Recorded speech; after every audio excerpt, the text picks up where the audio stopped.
Hello दोस्तों, my self doctor Buddheshwar Maurya. BMS medico की तरफ से आपका स्वागत है। जैसा कि समास में आपको बताया जा चुका है, पार्ट ए में आपको बताया जा चुका है अव्ययभाव समास और तत्पुरुष समास। अव्ययभाव को 16 अर्थों में प्रयोग करके बताया था, जिसमें जनरली उपसर्ग को बताया जा चुका है, जिससे आपको दो बार वो चीज़ें पढ़ने को मिली। तत्पुरुष समास में आपको दो प्रकार से बताया गया है। एक होता है समानाधिकरण, एक होता है व्यधिकरण। समानाधिकरण को दो तरह से बताया गया है और व्यधिकरण को 6 तरह से। उसके डिटेल विथ एग्जाम्पल बताए हैं। आज हम यहाँ आपको पढ़ाएंगे तीसरा समास, कर्मधारय समास। आज यहाँ हम आपको पढ़ाएंगे तीसरा समास, जो कि जिसका नाम है कर्मधारय समास। आई होप आपको पहले दो समास अच्छे से समझ आए होंगे। आज हम स्टार्ट करते हैं कर्मधारय समास, जिससे कि आने एग्जाम्पल आने तय ही होते हैं, और इसी में हम आपको दिखाएंगे प्रीवियस ईयर के क्वेश्चन को भी। चलते हैं कर्मधारय समास पे।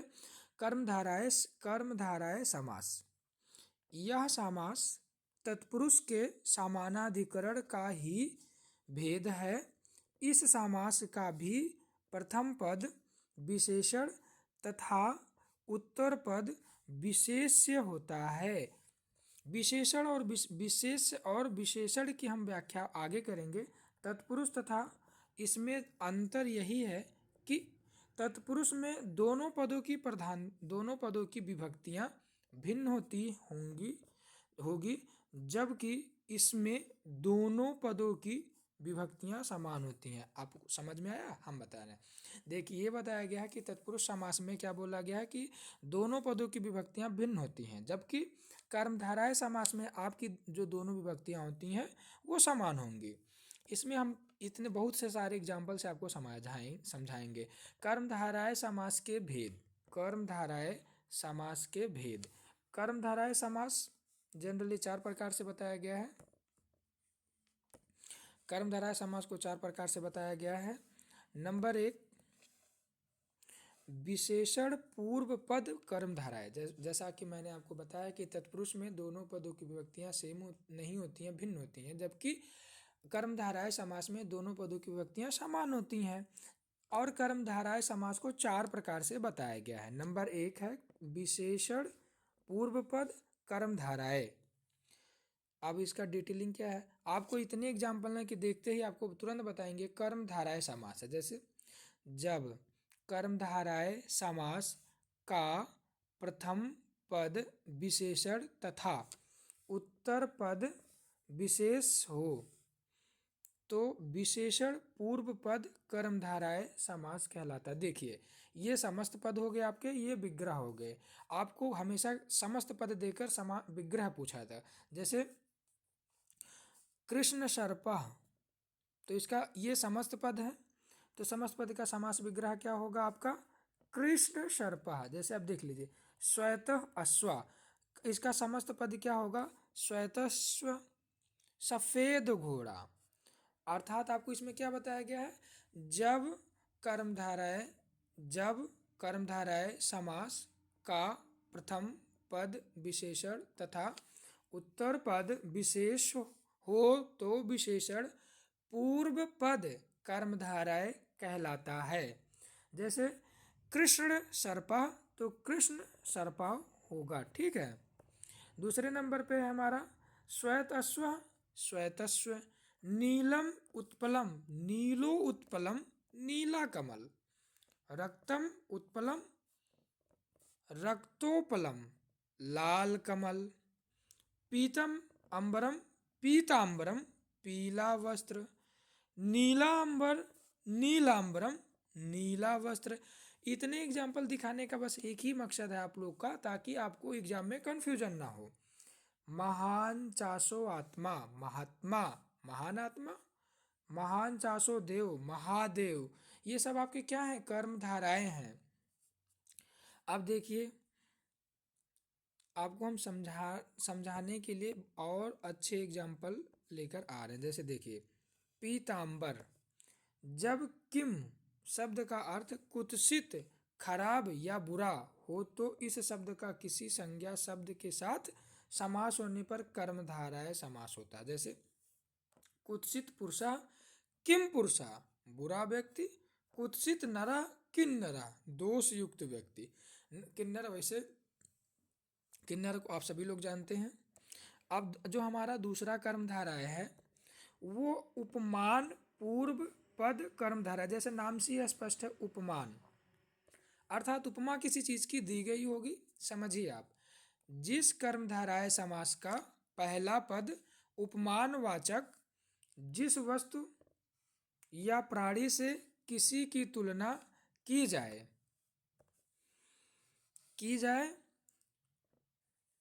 तो, तथा उत्तर पद गुणवाचक जिसके आधार पर किसी की तुलना की जाए हो तो वह उपमान पूर्व पद कर्मधारय समास कहलाता है। फिर आपको हम एग्जाम्पल दिखाते हैं। केवल इतना समझाने का एक मेन मोटो है। आप एग्जाम्पल ध्यान से देखें। देखिए, धनः इव श्यामः, घनः इव श्यामः, घन श्यामा। घनश्याम कैसे? बादल के समान काला। तो दूसरा है चंद्र यु उज्ज्वला, चंद्रोज्ज्वला, चंद्र के समान सफेद। चंद्र यु आहार्दक, चंद्रहार्दक, चंद्र के समान कोमल। चंद्र यु कांति, चंद्रकांति, चंद्र के समान चमक। ये हमारे कौन से थे? उपमा। देखिए, कर्मधारय समास के मैंने कितने पढ़े हैं आपको पढ़ा है? एक विशेषण पूर्व पद कर्मधारय समास और दूसरा हमारा होता है उपमान पूर्व पद कर्मधारय समास। तीसरे नंबर पे चलते हैं उपमानोत्तर कर्मधारय समास। उपमानोत्तर पद कर्मधारय समास, ये कर्मधारय समास का तीसरा होता है, जिसे रूपक कर्मधारय समास। अलंकार में आपको उपमा और रूपक पढ़ाया गया होगा या आपने नाम सुना होगा। नहीं सुने होंगे तो कोई बात नहीं, इसको अलग छोड़िए। आपको इतना देखना, उपमानोत्तर अर्थात रूपक, जब उपमेय जिस वस्तु की तुलना की जाए तथा उपमान जिस वस्तु की तुलना की जाए या दोनों साथ आवे, उपमानोत्तर पद कर्मधारय समास कहलाता है या होता है। अब जैसे देखिए, पुरुष एव व्याघ्र, पुरुष व्याघ्र, पुरुष रूपी व्याघ्र। क्या किया जा रहा है? पुरुष की तुलना, हम पुरुष का जो तुलना होता है किससे किया गया? व्याघ्र से। शोक एव अग्नि, शोक अग्नि, शोक रूपी अग्नि। विद्या एवं धनम, विद्याधनम, ठीक है, विद्याधनम, विद्या रूपी धन जिसके पास है वो अमीर है। तो ऐसे आपको कुछ ट्रिकी होते हैं। अब चौथा जो हमारा होता है, चौथा हमारा क्या है? चौथा कर्मधारय समास विशेषणों भय पद कर्मधारय, विशेषणों भय पद कर्मधारय। जिस समास के दोनों पद विशेषण हो वह विशेषणों भय पद कर्मधारय समास कहलाता है। अब इसका एग्जाम्पल आपको हमेशा याद ध्यान रखना है। कृष्णः चा श्वेतः चा, कृष्ण श्वेतः, काला और सफेद। ये हिंदी आपको नहीं लिखने हैं, बस हिंदी आपको हम एग्जाम पॉइंट से समझाने के लिए बता रहे हैं आपको। हरितम चा पीतम चा, हरित पीतम, हरा और पीला। चरम चा अचरम चा, चराचरम, चर और अचर। शीतम चा उष्णम चा, शीतो उष्णम, ठंडा और गर्म। कृतम चा आकृतम चा, कृताकृतम, किया गया और ना किया गया। इस एग्जाम्पल को आप रिमार्क कर लीजिए, ये पूछा जाएगा और पूछा भी गया है। आई होप आपको यहाँ तक समास समझ में आएंगे। अब अभी तक हमने कितने समास पढ़े? पार्ट ए में हमने बताया है अव्ययीभाव समास और तत्पुरुष समास। पार्ट बी के लेक्चर में हमने बताया है कर्मधारय समास। अब अगला समास मूव करते हैं हम द्विगु समास पे। द्विगु समास, ये समास का मेन होता है। हर बार आपको ये पूछा जाता है, इम्पॉर्टेंट है। जिस समास का पहला पद संख्यावाची विशेषण हो वह द्विगु समास होता है। अब इसका एक सूत्र होता है, संख्या पूर्वो पद पूर्वो द्विगु। कर्मधारय समास का पहला पद विशेषण होता है, परंतु वही विशेषण संख्यावाची हो तो उसे द्विगु समास कहते हैं। अब आप समझ गए, द्विगु समास का मतलब होता है संख्यावाची। ठीक है।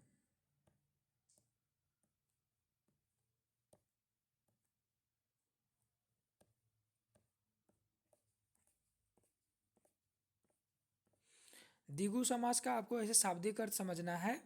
जैसे नाम आ गया द्विगु, तो आपको काउंटिंग याद देना है। अब द्विगु समास आगे चलकर दो या तीन तीन प्रकार के हम बताएंगे। देखिए, पहले आपको ये रिमार्क हो गए हैं। आगे चलते हैं, उदाहरण के माध्यम से हम समझेंगे। इसका उदाहरण बहुत ज़्यादा मैंने समझाया है, इससे बाहर आपको नहीं आने हैं, 100% गारंटी। ठीक है। अब देखिए, द्वय रात्रयो समाहारा, अर्थात इसमें समाहार जोड़ना है केवल। तो द्विरात्रम अर्थात दो रातों का समूह द्विरात्रम। त्रयाणाम रात्रिणाम समाहारम, त्रिरात्रम अर्थात तीन रातों का समूह। हर जगह आपको काउंटिंग संख्या मिलती है। पंचानम पत्राणाम समाहारम, आपको यही वर्ड उठाने हैं, पंचपत्रम। चतुर्णाम युगानम समाहारम, चतुर्युगम अगर आता है तो द्विगु समास। त्रायाणम भुवनम समाहारम, त्रिभुवनम। पंचानम ग्रामाणम समाहारम, ये क्रॉस हो गया ऊपर नीचे, तो आपको ये करना है पंचग्रामम। पंचानम गावानम समाहारम, हमने एरो बना दिया है। पंचगमम। आगे चलते हैं। द्विगु समास समास में सबसे आसान समास होता है पर थोड़ा लंबा है। पंचानम मूलानम समाहारम, पंचमूली। पंच पंचानम वटानम समाहारम, पंचवटी। अब द्वंद्व समास को हम क्या कहते हैं? द्वंद्व समास।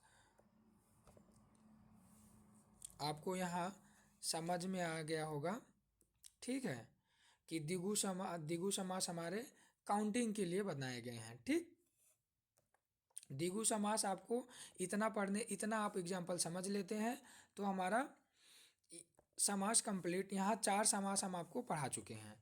अब हमारा नेक्स्ट समास, पांचवा समास जो हमारा है वो है द्वंद्व समास। द्वंद्व समास का एक फार्मूला आपको याद हमेशा रखना है। सूत्र जैसे आपको अभी तक अव्ययभाव समास में, तत्पुरुष समास में आपने सूत्र याद करा, वैसे आपको केवल एक पद याद, चार थे द्वंद्वा उभय पद प्रधानो द्वंद्वा। देखिए, चार थे द्वंद्वा, उभय पदार्थ प्रधानो द्वंद्वा, ये आपका सूत्र है। ये आपको रटने हैं और हमेशा पूछे जाने वाले प्रश्न हैं, ये हमेशा पूछे जाने वाले समास हैं ये, इसीलिए मैंने ट्रिपल मार्क कर दिया, ट्रिपल स्टार बना दिया है। अर्थात जब ऐसे दो या दो से अधिक पद रखे जाते हैं जो चार से जुड़े हुए थे, तब उस समास को द्वंद्व समास कहते हैं। द्वंद्व समास में दोनों पदों की प्रधानता होती है, इसलिए चकार बहुलो समास, आपको चकार वर्ड जहाँ सुनाई दे वो समझ जाना आपका द्वंद्व समास है। द्वंद्व समास के 3 भेद बताए हैं आपको। हम अभी तक आपको 4 समास समझा चुके हैं।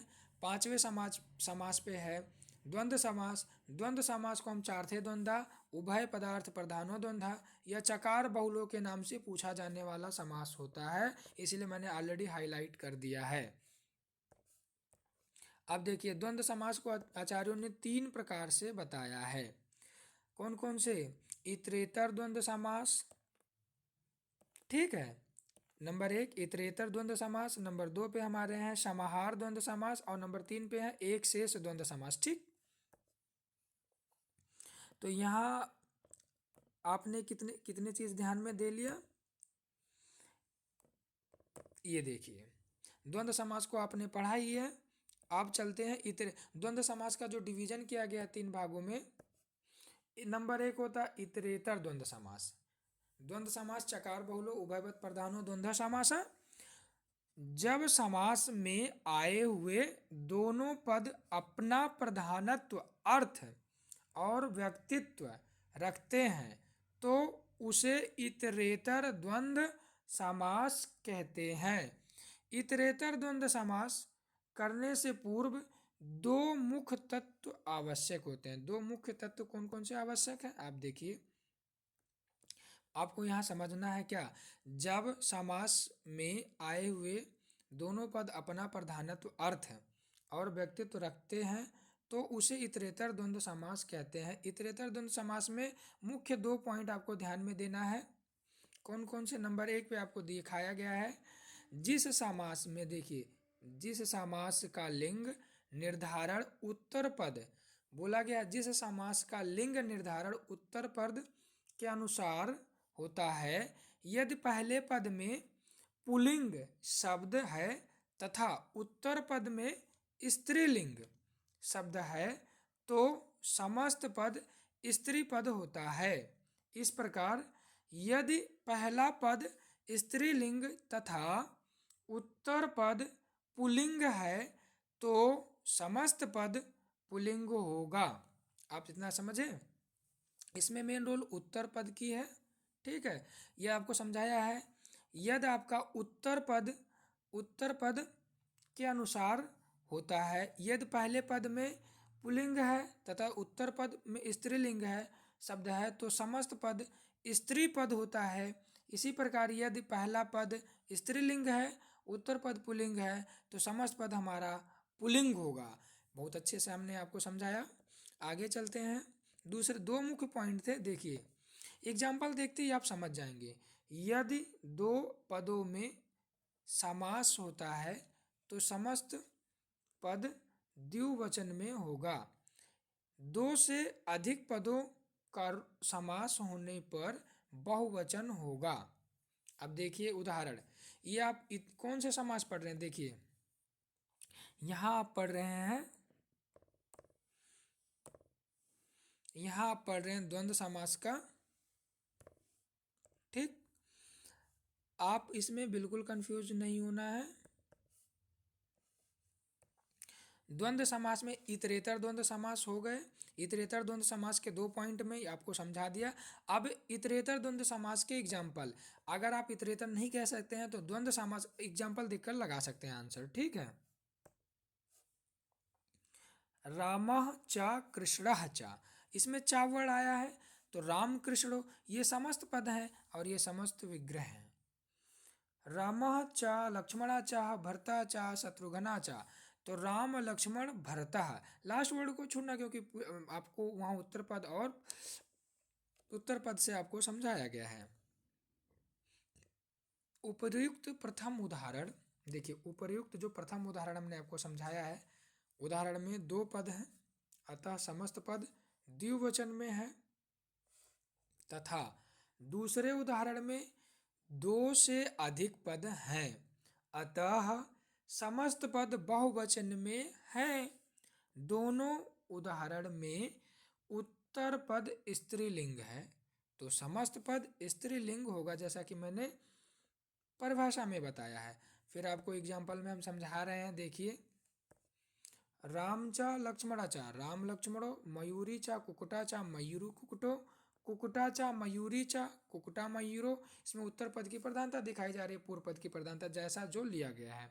माता चा पिता चा माता पितरो, पिता चा पुत्रा चा पिता पुत्रो। अब आपको इतना देखकर समझ जाना चाहिए कि इतने सारे एग्जाम्पल जो हैं ये सब द्वंद्व समास है और द्वंद्व समास में इतरेतर द्वंद्व समास। आगे चलते हैं। धर्म चा अर्थ चा, देखिए धर्म चा अर्थ चा तो धर्म अर्थ हो।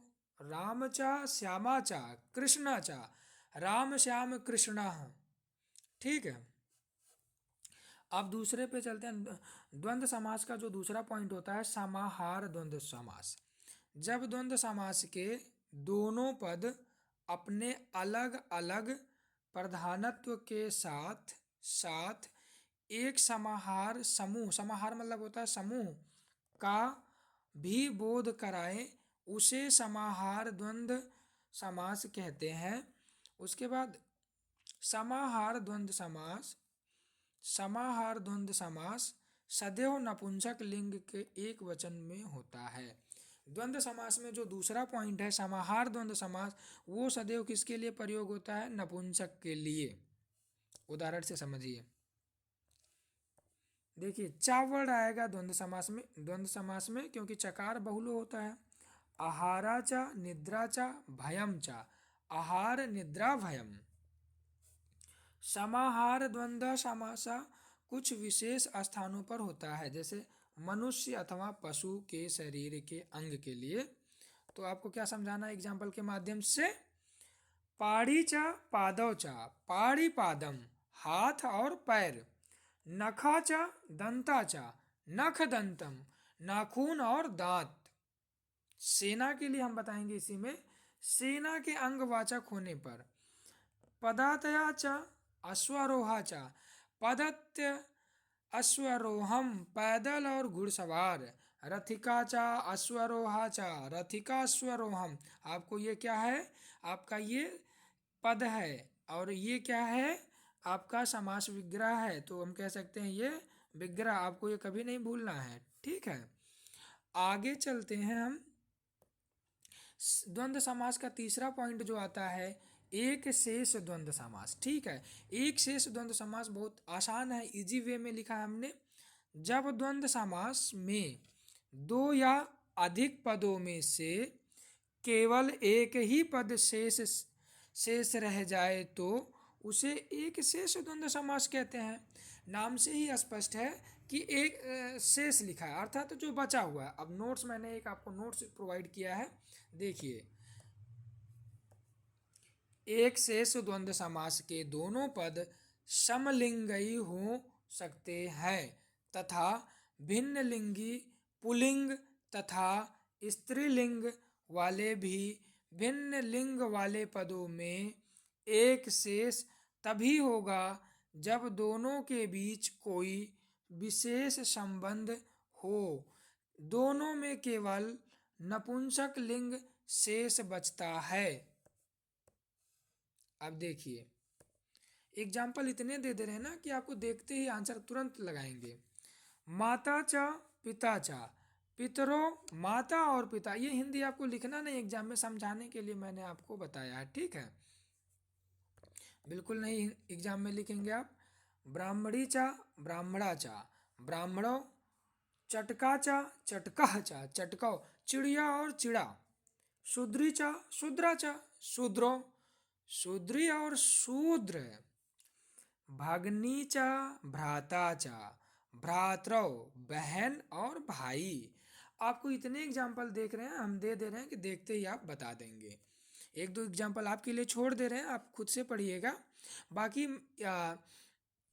द्वंद्व समास इतने इजी वे में मैंने आपको समझा दिया, ये देख लीजिए। द्वंद्व समास में तीन होते हैं। कौन पहले द्वंद्व समास का सूत्र क्या होता है, तो इसे चकार बहुलो बोला गया। चार थे द्वंद्व, बुभयपद प्रधानो समास। इतरेतर द्वंद्व समास, समाहार द्वंद्व। देखिए, इतरेतर के बाद हमारा दूसरा पॉइंट जो समास होता है द्वंद्व समास का, समाहार द्वंद्व समास। उसके बाद हम बात करते हैं एक शेष द्वंद्व समास। एक शेष द्वंद्व, यहाँ पर हम पांच समास हमारा समाप्त होता है। आई होप पांचों आपको समझ आया होगा। अब चलते हैं आखिरी पॉइंट, 6 नंबर समास, बहुब्रीहि समास। तो अब नाम ही है बहुब्रीहि, बहु मतलब बहुत ज़्यादा, नाम ही स्पष्ट है बहु। बहु का मतलब होता है बहु का मतलब होता है अन्य या बहुत अधिक मात्रा में, ठीक है। ठीक, आगे चलते हैं। अन्य पदार्थ प्रधानो बहुब्रीहि। ठीक, अन्य, इस सूत्र में मैंने ये जो सूत्र है आपका लोगेरा में कर दे रहा हूँ, इसको आपको रटना है और सिंगल स्टार इसको बना लीजिए। इंपॉर्टेंट पॉइंट से द्वंद्व, द्विगु और तत्पुरुष, ये तीन समास में से 10 नंबर आने ही आने हैं। ये सिंगल स्टार इसलिए मैंने बना दिया है। जब समास में आए हुए दो या अधिक पद मिलकर किसी अन्य के विशेषण स्वरूप रहते हैं तो उसे बहुब्रीहि समास कहते हैं। बहुब्रीहि समास अन्य पद प्रधान है, किसी अप्रधान अथवा तृतीय पद प्रधान समास भी कहते हैं। ठीक, कर्मधारय समास तथा बहुब्रीहि समास में अंतर यह है कि कर्मधारय में पहला पद दूसरे पद की विशेषता बताता है।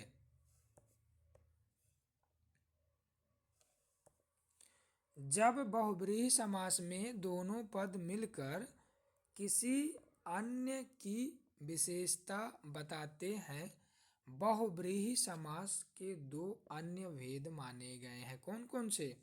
समानाधिकरण बहुव्रीहि और व्यधिकरण बहुव्रीहि। ये आपको कहाँ देखने को मिला था? तत्पुरुष समास में भी आपको देखने को मिला था। अब चलिए हम एग्जाम्पल से आपको समझाते हैं। इतना एग्जाम्पल आपके पास है कि आप कभी नहीं भूलेंगे। देखते ही आप बहुव्रीहि समास पे टिक लगाएंगे। या फिर हम आपको हिंदी लिख दिए हैं। हिंदी बिल्कुल आपको एग्जाम में नहीं लिखना है। सब ये हमारा विग्रह है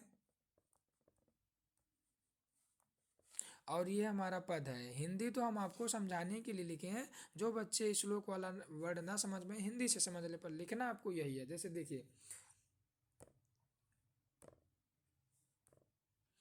पीताम्बरम यस्य हसा। पीताम्बरम, पीला धारण करने वाले अर्थात विष्णु जी। ठीक है।